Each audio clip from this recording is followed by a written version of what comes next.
What's going on, everybody? My name is Michael Weer, and these are my top 10 favorite movies from the year 2019. So before we jump into the list, I want to say two things. The first thing is that I have done reviews for every single one of these movies that are on my list. So if you like movie reviews, you should check out the rest of my channel and check out all of the reviews, my full thoughts and opinions on all of these movies. And also, there's a ton of other reviews. You should just check those out because, hey, you know what? It's Christmas time, it's the holidays, there's a lot of extra time, and you're like, hey, I'm just going to watch all this guy's reviews because, hey, he's wearing a cool Spider-Man shirt. Okay.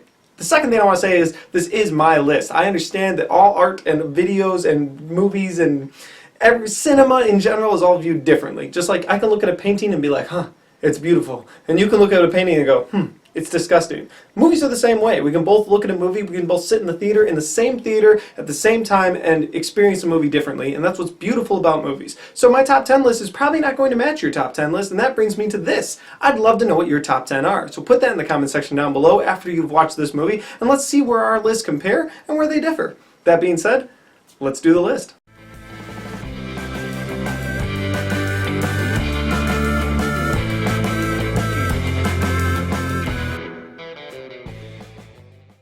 Okay guys, before we jump into the list though, I gotta talk about 4 honorable mention movies. These 4 movies were really good, but I couldn't put them on my top 10 list. And they are these: John Wick Chapter 3, Captain Marvel, Godzilla King of the Monsters, and Star Wars Episode 9. They were all really good, but I just couldn't take anything out of that top 10 list, so here's my top 10 list. Coming in at number 10, guys, the movie Spider-Man Far From Home. Now, Spider-Man Far From Home isn't just your run-of-the-mill Marvel movie where it's like, oh, slapstick humor and some action, okay. Spider-Man Far From Home did something unique, different from the rest of the Marvel Cinematic Universe, and that was pick up where Endgame left off. Now, you could say, well, none of the other movies had the opportunity to do that. They were all building toward Endgame. I understand that. And Endgame was fantastic, and it is on this list, and it is somewhere ahead on this list.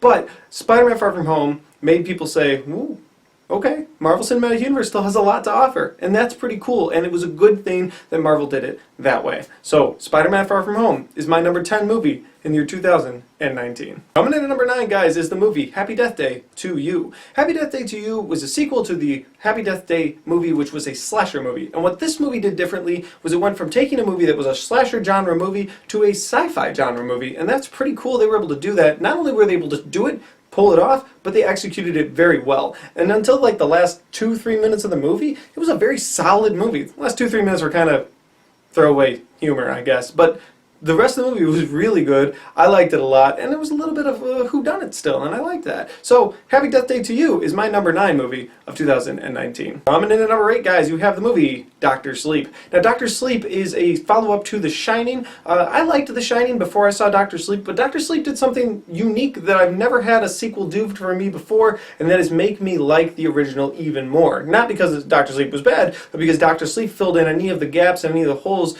or things that might have been missing from The Shining. Again, unique, different, and that's why it's my number 8 movie of 2019. Coming in at number 7, guys, the movie Knives Out. Knives Out was a different take on the whodunit classic. I think a lot of these movies are on my list for a specific reason, and Knives Out hits number 7 because it took the whodunit idea and it kind of spun it. I said in my review that it took a puzzle. You would normally build the edges first and then make your way to the main puzzle, and what it did was it gave you the main picture of the puzzle and then built the edges, and that was really cool. That's the best way I can describe it. So, Knives Out is my number 7 movie of 2019. Coming in at number 6, guys, Shazam. Yeah, that's right. I did a whole sweatshirt thing for the Shazam, yeah. I really liked it a lot. Shazam was a great movie, and I think that it did a lot for the superhero genre on the DC universe side of things, because DC has really been faltering in the humor area, and Shazam was able to be like, okay, we can do humor. Not only was he able to do humor, but I loved the bad guy, I liked his villains that he had, and I absolutely loved what they did at the end of the movie with Shazam's little friends. And I can't really spoil it, but yeah, Shazam is my number 6 movie of the year 2019. Rounding out the top 5, guys, is the movie The Upside. The Upside, well, it put a smile on my face, and it still does every time I think about it. I love the friendship they show between the characters that Kevin Hart and Bryan Cranston portrayed. Bryan Cranston was a paraplegic man, couldn't do much for himself, needed someone to take care of him. Kevin Hart just happened into the situation where he was there to take care of him. He thought he was interviewing for like a butler job, but as it turned out, he was interviewing for much more than that. And they both found friendship in each other because of that movie. And I thought it was a great movie. It was a nice way to start the year in January last year, and you know what? It made me hopeful for the rest of 2019.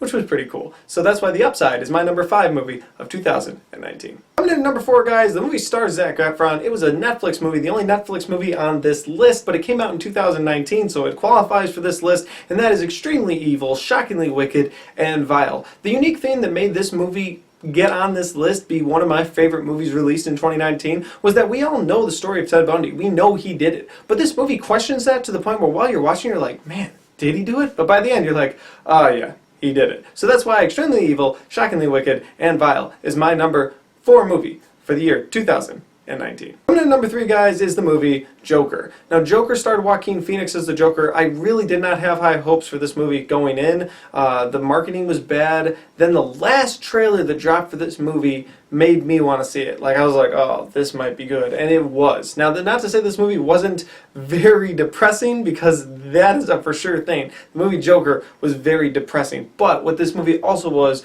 it was a mark on how our society treats people. It was a mark on how we treat people with mental illness, and I really like that about this movie. It also showed what will happen if you push someone to the absolute brink.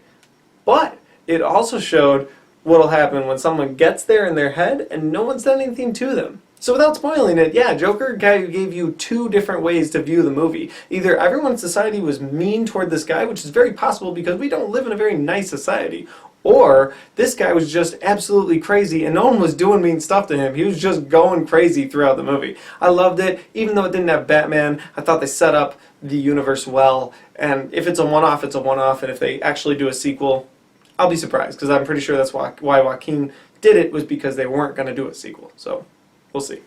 Anyway, Joker is my number 3 movie of 2019. And number 2, guys, is the Quentin Tarantino movie Once Upon a Time in Hollywood. Once Upon a Time in Hollywood was fantastically acted by both Leonardo DiCaprio and Brad Pitt. It was well orchestrated by Quentin Tarantino, and the script, the story, everything about it was so much fun. The music, the soundtrack, you could dance to that. Like, it's just a good time. I loved everything about Once Upon a Time in Hollywood, especially the ending. That's why my number 2 movie of the year 2019 is Once Upon a Time in Hollywood. And now, guys, here we are. We're at the very end. Number 1 movie in the year 2019. If you know anything about me, anything about my movie reviews, you'll know this is my favorite movie, and that is Marvel's Endgame. Man, Endgame was so good. The anticipation paid off, and that's why it's number 1. Not because of what happened within the movie, but the anticipation that I had going into that movie, a full year of build-up waiting for that movie to happen again, because we saw Infinity War in April of 2018. We were like, oh my god, how are they going to fix this? How are they going to get there? I mean, we knew our heroes are coming back, but how are they going to do it? Endgame, I love you 3000. That's all I can say. Guys, those are my favorite movies of the year 2019. If you guys had a list of movies that you had, please remember to put those in the comment section so we can talk about them. Thanks for watching, and I'll see you next time.